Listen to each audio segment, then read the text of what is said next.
expectations no matter where I am. Okay, well, that is factual. And you can read more of Daniel's reporting on Sanders' expectations right now on ESPN.com. Daniel, we appreciate you. Thank you for the insight. Enjoy rookie minicamp and all that Shedeur Sanders is going to bring to it. Look, everyone talking about Shedeur Sanders, even Tom Brady, who had some advice for the young quarterback. I actually texted Shedeur because I know him very well. And I said, dude, like, whatever happens, wherever you go, like, that's your first day. Day 2 matters more than the draft. I was 199. Yeah. So who could speak on it better than me? Like, what that really means. Use it as motivation. You're going to get your chances. Go take advantage of it. And he's right. Let's welcome in NFL analyst Damian Woody, who witnessed firsthand Brady's rise from pick 199 to QB1. Look, Shedeur Sanders has to navigate, as we talked about, a very crowded quarterback room. It includes Joe Flacco, a veteran, Kenny Pickett, fellow rookie Dillon Gabriel. What are your expectations for Sanders' rookie season, D. Wood? Yeah, listen, first and foremost, I think he's in a great opportunity. We know you just listed all the quarterbacks that are on the roster for the Cleveland Browns. You talk about we know what Joe Flacco is at this stage in his career. Kenny Pickett is on his third team in so many years. And then obviously you got the 3rd round pick in Dillon Gabriel. So, listen, Shedeur Sanders obviously, disappointed being picked in the 5th round, but he has a great opportunity with one of the best play callers in Kevin Stefanski to really show out this year. Remember, Shay, the Cleveland Browns had 2 first-round picks next year. So I think the Cleveland Browns going to use this opportunity to look at those 2 young fellas to see if maybe they're the answer at the quarterback position.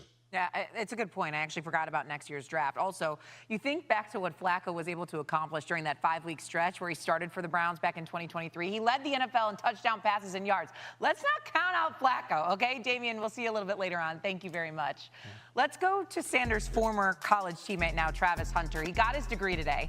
Our ESPN senior writer, Adam Rittenberg, tweeted this, something that does not get talked about nearly enough. Travis Hunter was a 2-time first-team All-Academic American. Really impressive college career in multiple ways, and he is right on that. Congrats. Mini camping. Time to get our first look at the players taken in the recent NFL draft. 26 teams begin rookie minicamp tomorrow, including the Titans and the #1 overall pick, Cam Ward, the Jags and Travis Hunter, and the Giants and Abdul Carter. And then there's the drama with the Browns camp with the quarterbacks, Shedeur Sanders, and of course, Dillon Gabriel. NFL analyst Damian Woody back with us now. Let's evaluate the Giants quarterback situation now.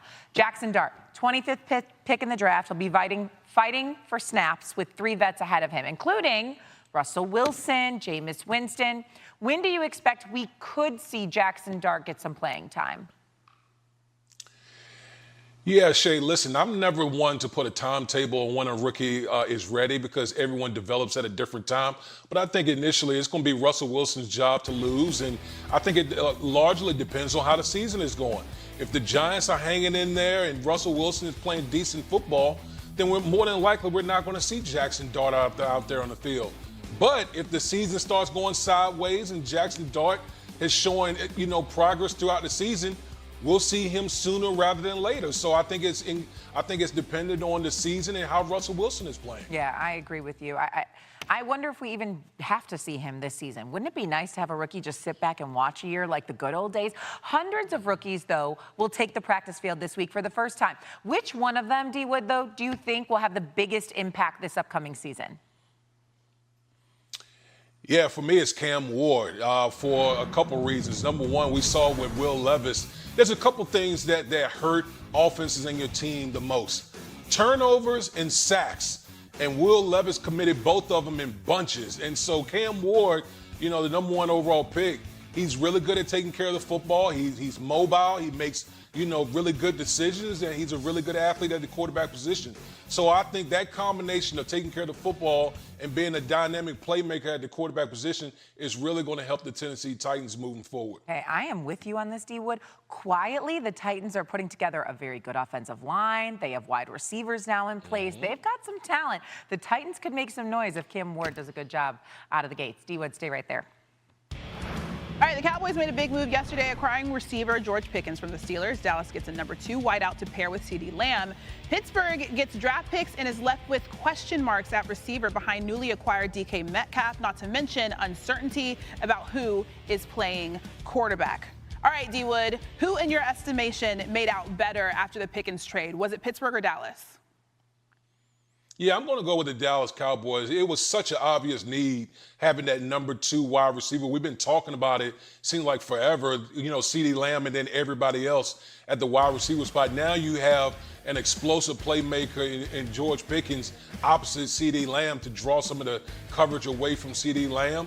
And this is exactly what the Dallas Cowboys needed. They needed another dynamic playmaker out there on the field. And so if you're George Pickens, you're elated to go to the Dallas Cowboys because for the first time in your career, you're playing with a top-tier quarterback in Dak Prescott, and now with a bunch of quarterbacks that's been a revolving door. Still TBD, of course, if Pickens fits in with the culture there in Dallas. I know, obviously, there were a lot of questions about what happened in Pittsburgh, but it seems like the Cowboys finally did something right.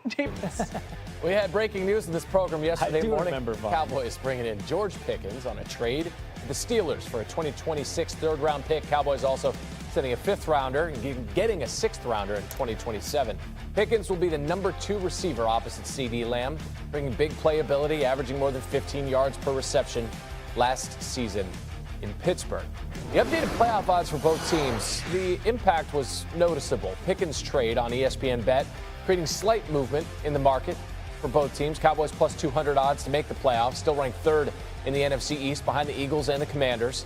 Pittsburgh also the 3rd shortest odds in their division behind the Ravens and the Bengals. It's time for a little would you or wouldn't you with NFL analyst Damian Woody. It looks better today than when that photo was taken years ago. Damian, would you or wouldn't you buy the Cowboys as a playoff team right now? Randy, I would. I think Jerry Jones made a bold move in addressing a major need for the Cowboys. Their number 2 wide receiver in George Pickens. And if you look at that duo in Dallas with CeeDee Lamb and George Pickens, that's a top 5 duo in the National Football League. With Dak coming back healthy, I think the offensive line is going to be better.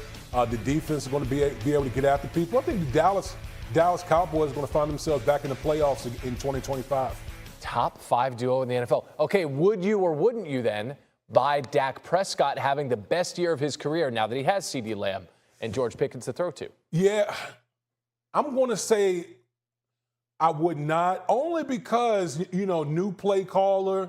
I don't want to take anything away from what Dak had with Mike McCarthy. Dak put up some huge numbers under head coach Mike McCarthy. So, I'm very excited about what George Pickens is going to look like opposite CeeDee Lamb. But I'm going to be a little bit hesitant until I see some of it in action. Finally, the man that would have thrown, perhaps, to George Pickens. If you're Aaron Rodgers, would you or wouldn't you play for the Steelers after they traded Pickens away? Heck no, I would not. You're already, this offense was already kind of questionable, but now you take away George Pickens off of that offense. We have major question marks about the Pittsburgh Steelers. So if I'm Aaron Rodgers, I'm 42, I'm at the end of my career. I don't view the Pittsburgh Steelers as a viable team to come out of the AFC, so I would not. DK Metcalf, though. DK Metcalf is still a number 1 in the wide receiver department. It's Damian Woody. Thank you, sir. Theo trang trí đơn giản từ len nhé. Nguyên liệu của mình đây sẽ sử dụng những cái màu sắc len như thế này để làm nhé mọi người. Màu vàng, màu đỏ và màu xanh lá cây nhé sẽ kết hợp lại với nhau. Sử dụng kim móc len nha. Và kéo. Rồi bây giờ mình sẽ bắt tay vào làm. Mình dùng cái phần len đỏ trước.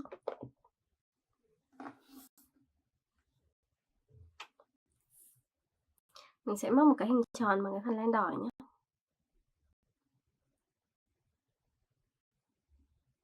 Mình gỡ cái nút thắt này ra đã.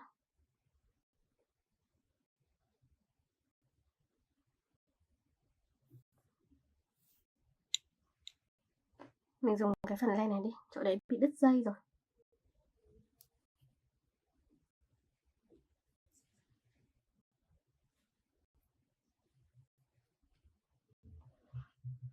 Đây bây giờ sẽ móc cái hình tròn.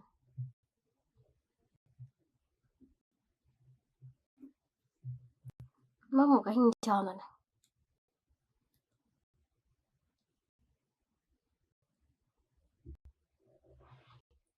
Đây móc xuống đây, cứ từng mũi nửa kép một nhé. Đây. Mũi nửa kép như thế này. Mình sẽ móc cho đến khi được hình tròn thì thôi nhé.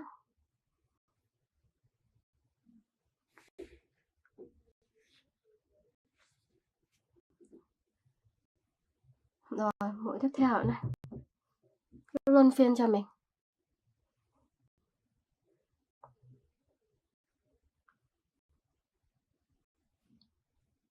Rồi, móc tiếp những mũi tiếp theo.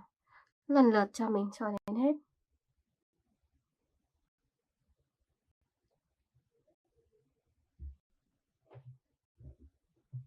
Rồi, móc tiếp xuống.